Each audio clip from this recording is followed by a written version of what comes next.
So I usually use this brown paper to do my drafting, but today I have used tracing paper, and there's a very important reason for this. Well, it appears that my pattern drafting may well have interrupted edition number 427,463 of the Daily Growl.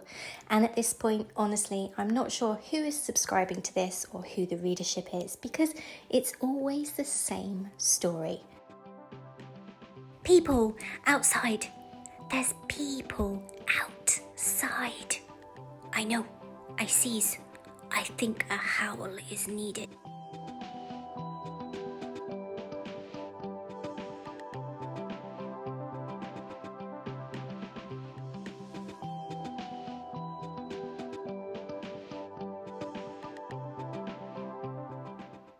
Hello friends, it's Evelyn here. Welcome back to the channel. As always, a huge thank you to all of you out there who are continuing to support this little sewing journey. This week, it's my birthday. And I know that birthdays are supposed to be wonderful, happy occasions, but I know that there are so many people out there, like myself, who find birthdays really difficult for a variety of reasons. And one thing I do every year to make myself smile is create a new garment. And in the past few years, I have created birthday dresses. And this year, no exception. So I hope you'll enjoy coming along with me as I design and create a birthday dress for 2022. And I am so close to 500 subscribers, so please, if you haven't done so already, hit that all important subscribe button. What a birthday gift 500 subscribers would be. But until then, let's get some work done.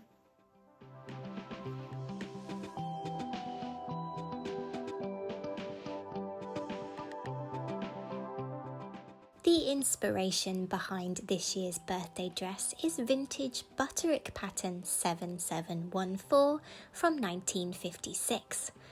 A full-skirted halter neck gown with gathers at the front neckline and a U-shaped back. Gorgeous. I'm going to create 2 layers for this dress, a lining layer of lightweight scuba and a chiffon outer layer.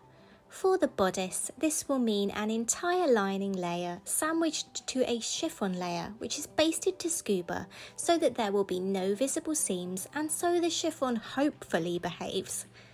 The skirt lining will be a simple circle skirt of scuba, and the top separate chiffon skirt layer will be created using a gathered skirt. So let's get some drafting going.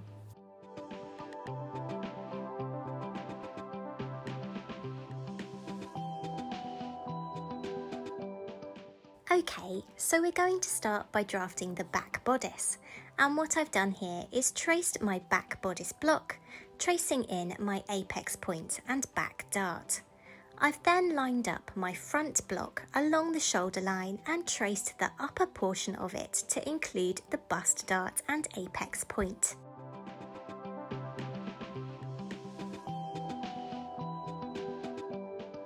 To begin, I'm working on the shoulder, coming in from the neckline edge by 1 1/4 inches and making a mark. And from the arm side edge by 1 3/4 inches, making a mark.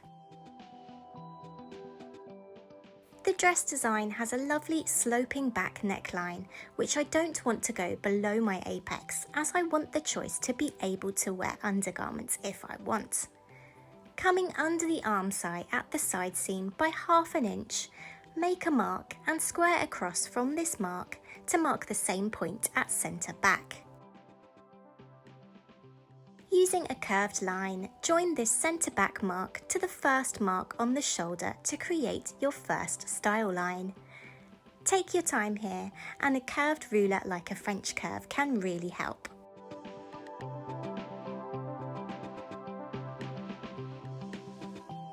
Repeat this process to join the mark at the side seam to the second shoulder mark like so.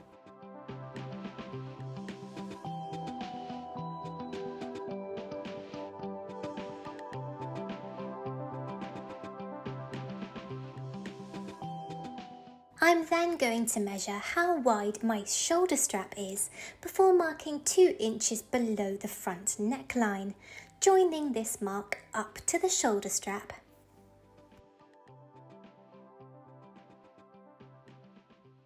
I'm then going to join the outer strap mark to meet the centre front, doing so by plotting my strap width measurement out from the first curved line to ensure that my strap is the same width throughout.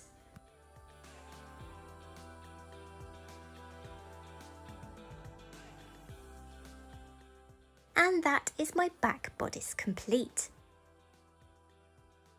I often use brown paper for my drafting, but today I'm using this pattern paper, and there's a very good reason for this. I've separately traced a full front block onto pattern paper, and I'm going to place it on top of my back pattern piece, lining it up. To work on the front pattern, I'm firstly going to create the lining piece. And the first thing I need to do is mark 1/2 inch below the armscye. I then join that mark in a curved line to meet the upper line of my strap.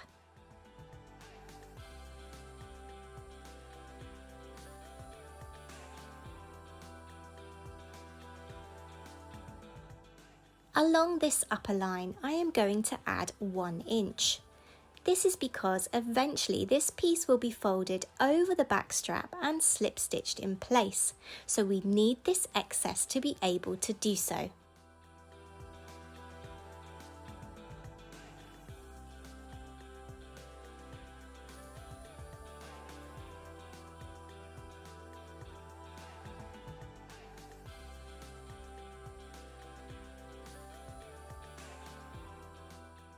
And here is our front lining pattern complete. For the lining, we're going to keep and sew the darts, but for the chiffon, we're going to create a dartless piece. So cut out this pattern piece now and copy it onto some brown paper so that we can get to some dart manipulation.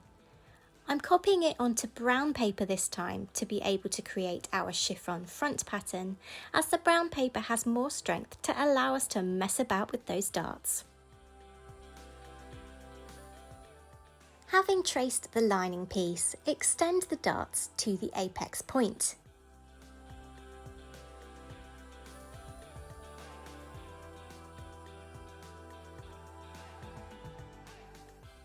From the apex, continue these lines into the neckline, effectively dividing this neckline into 3.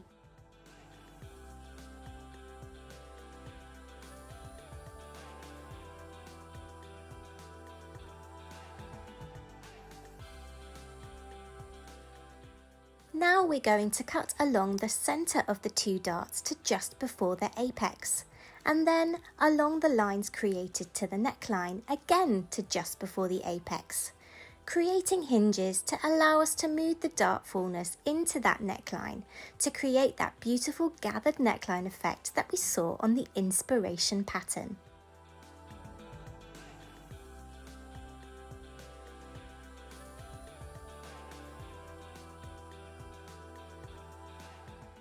Tape the waist and bust darts closed, pivoting the fullness into that neckline.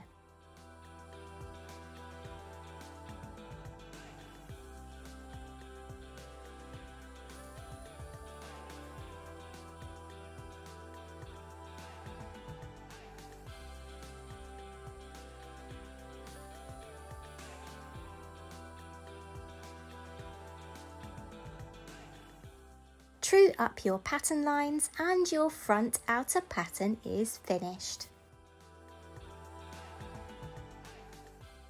For the skirt, I'm using a full circle for the lining and a gathered skirt for the outer chiffon layer. For an in-depth look at creating circle skirts and a step-by-step guide to them, be sure to hit up my video on circle skirts. There's a card above, and as always, a link in the description box.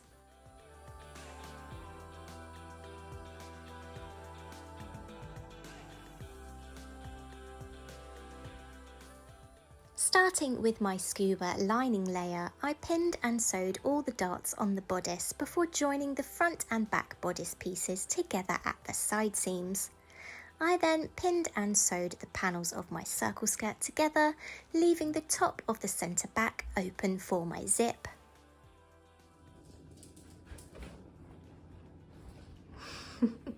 Hey chicken. So I have sewn up the lining layers of lightweight scuba for my bodice and for the skirt, and then what I've done is popped it onto my dress form and pinned the seam allowances under just to get an idea of what it looks like, and I'm really happy with the result. I can't wait to see how it turns out. And this lining layer will be then attached to the chiffon layer, and the chiffon layer will actually have an underlining of scuba as well, just so that we can't see any of the raw edges underneath the sheer chiffon. But I'm really happy with how it's turned out, and I've tacked a zip loosely in there. Okay, Luna. And I love this back neckline as well, it's gorgeous. So next I am away to cut out the panels for the gathered chiffon skirt, but just the lining layer of a full circle skirt in the lightweight scuba, and then a lining layer of the bodice. What do you think, Lena? Do you like it? Do you like Mummy's dress? Yeah. Hi, pretty girl. Oh, I love you too. Yeah. Gorgeous girl. Good girl. Are you sleepy? Are you sleepy, Lins?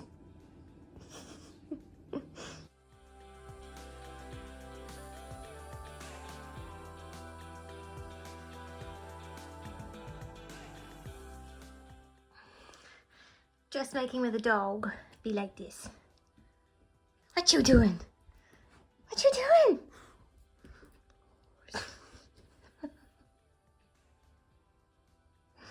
Please don't eat my tape measure. Where you go? Oh.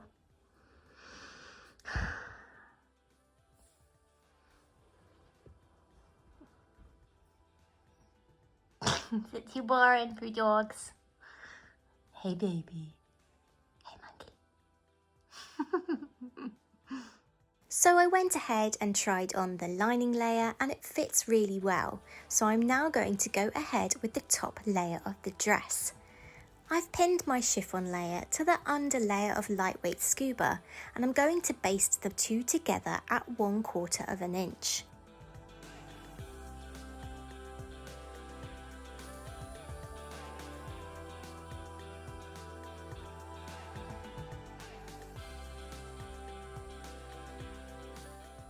On my front bodice piece, I'm also going to run a line of gathering stitches all along that neckline.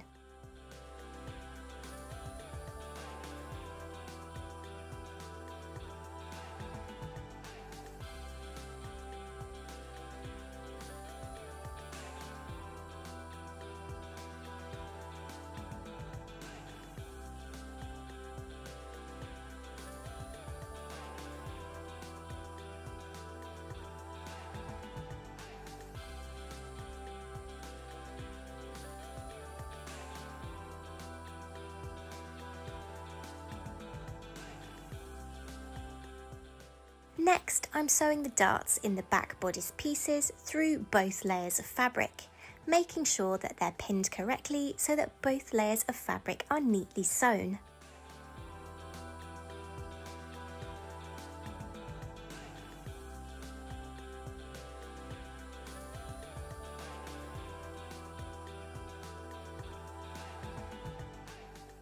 And now I'm joining the front and back bodice pieces together at the side seams.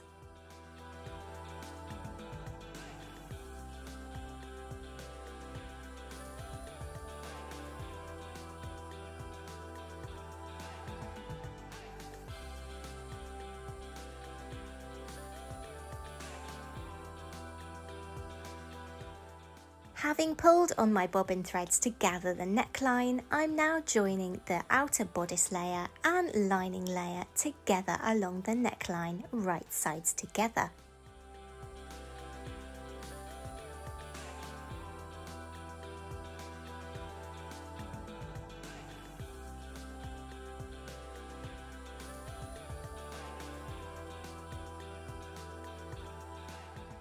And here I am continuing to join the bodice lining and outer bodice layers all along the top edge of the bodice, making sure that any basting stitches are hidden within my seam allowance.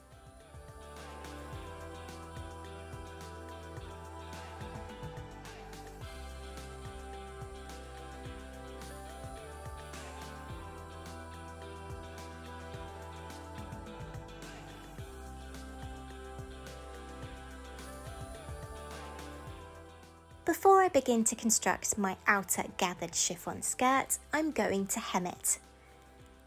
For this process, you can get specialised sewing machine feet like these, which are known as narrow hem feet. They have this little curl here which pulls the fabric in and folds it under, and the fabric is hemmed as you stitch. They're a great thing to have in your sewing arsenal, but when I'm working with thin and slippery fabric like this chiffon, they can get a bit tricky and be a bit exasperating.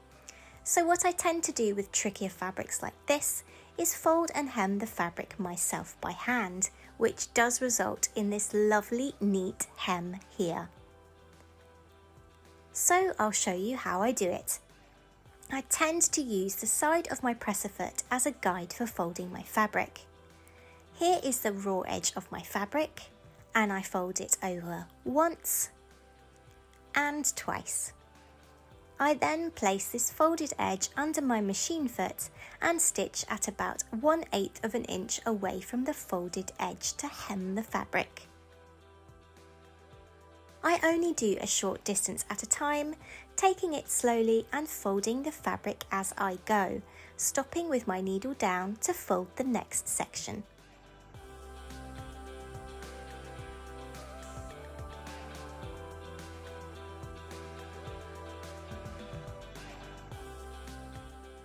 To create your gathered skirt, you might be using remnants of fabric or fabric that is quite narrow, meaning that you need to use several panels which will need to be joined. To do that with my chiffon, I'm going to use French seams. First of all, place the panels wrong sides together, sewing as narrow a seam as possible.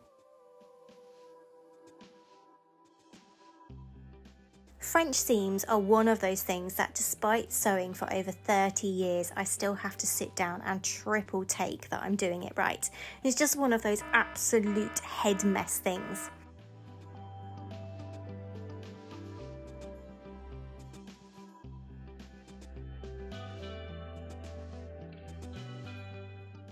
After you've joined the panels wrong sides together, trim down those seam allowances nicely.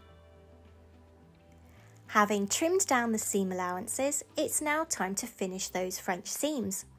Fold the fabric over on itself so that right sides are now facing, encasing the raw edge between the layers like so. Stitch all along again, making sure to capture that raw edge inside your beautifully finished French seam. Lovely. French seams are a great way to stitch sheer and easily fraying fabrics like this chiffon, and the result is lovely and tidy. Win-win. To learn more about gathered skirts, be sure to check out my video on creating them. There's a card above, and yes, you guessed it, a link in the description box. Okay, so having hemmed my gathered skirt piece and French seamed the panels, this is how long it is. I think it's just about 4 yards. You can see how crazy long it is. You can hear the boy watching his football, and his team are playing really well today, so that's good. This is going to take a lot of gathering.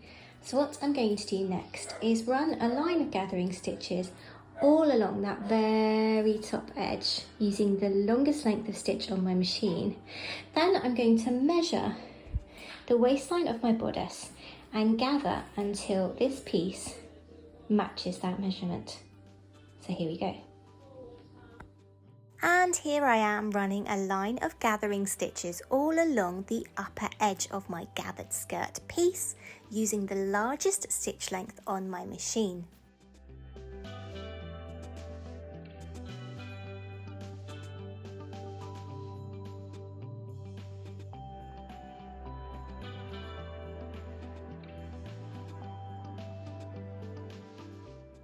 Pulling on the bobbin thread, here I am gathering that fabric to match the bodice waistline, and it actually turned out that it was closer to 5 yards of fabric. This took forever, but oh, is that skirt gonna swish?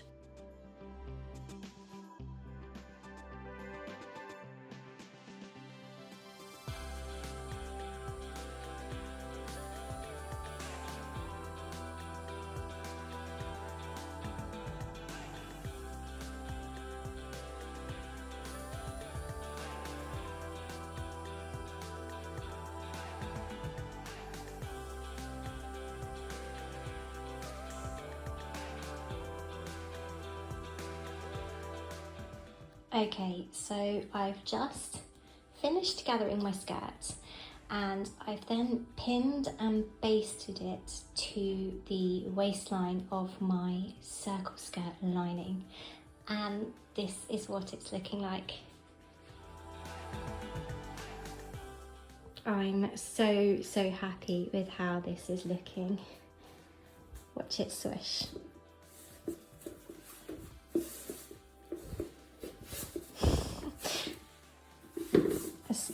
Just something about that noise, isn't there? And I've purposefully made the chiffon layer 1.5 inches longer than the scuba lining layer. I'm just really happy with how that's looking. So just a few steps left to complete my dress. I have to slip stitch the neck closed and then slip stitch the front bodice to that neck piece, and then join the bodice and skirt together before installing the zip. But really, it's really coming along now. I'm actually really excited. And this colour of chiffon, which my husband actually chose, it's been bugging me for days what the colour reminds me of. Can you guess? It reminds me of the outfits worn by the Beauxbatons Academy girls in Harry Potter and the Goblet of Fire, the film. Yes, so I'm getting real Beauxbatons vibes here. So really super happy about that too. Let's keep sewing. So I've slip stitched the neck opening closed nice and neatly by hand, like so. And then I've also gone ahead and pinned my skirt to the waistline of my dress, like so. And it's now time to join the bodice and the skirt. How exciting is that? And then I've just got to attach the zip. And I really like hand picking the zip for this. And what I will do is hand sew the zip in place just on the outer layer, and then what I will do is fold the lining to the inside of the garment and slip stitch it closed at the waistline and along the zip for a lovely neat finish. But I am nearly finished and I'm so excited to let you see the reveal.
Well, I love how this birthday dress turned out. You can probably tell by the amount of twirls I do in it that I spent a good hour and a half in the garden just spinning around in a dress.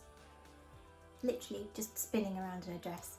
I do have to add a hook and eye at the very top of the centre back, but with all the hand sewing that I did on that dress, my hands were just saying, nope, no more hand stitching this week. But I'm absolutely thrilled with the result, and I'm definitely going to make a lot more of these dresses. And I'm even thinking about putting the bodice onto some shorts for a really chic romper. What do you think? Let me know in the comments below, and I'd love to connect with all of you over on Instagram. The link is there. I'd love to get chatting with you, all things sewing and vintage style. But until next week, take care, my friends. Bye.